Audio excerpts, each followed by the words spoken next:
ఓ వదినమ్మ, మరో పిల్లిని కానీ తెచ్చేరు, కాలనీ అపశుభ్రం అవుతుంది.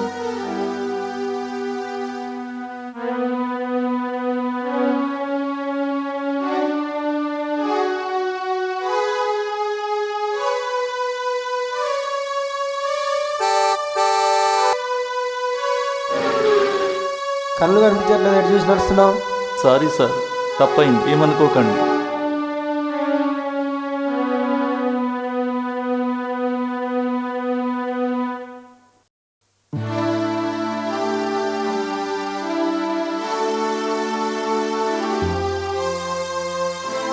ఏమండి, ఇప్పటికీ 4 రోజులైంది అన్నం తినక. ఇలా ఎన్నాళ్ళు ఉంటారండి? మన హృదయం మన ఇంటికి వచ్చాక అది తినకుండా లేకుండా మనం ఎప్పుడైనా తిన్నామా? ఇన్నాళ్ళు మనతో గడిపిన హృదయ ఇప్పుడు ఎటో వెళ్ళిపోయింది. ఎవరిని అడగాలి? ఎలా వెతకాలి? ఎప్పుడు తిరిగి వస్తుంది? నా బాధను ఎవరికి చెప్పాలి? ఎవరు అర్థం చేసుకుంటారు? ఎవరు ఎవరు ఎవరు?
ఏమండి, మన హృదయం వచ్చింది.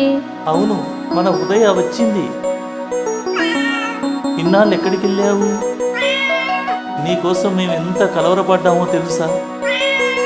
ఆహా, నువ్వు కూడా మా కోసం కలవరపడ్డావా? నీకోసం మేము వెతకని చోటంటూ లేదు. ఆహా, నువ్వు కూడా మా కోసం వెతికావా?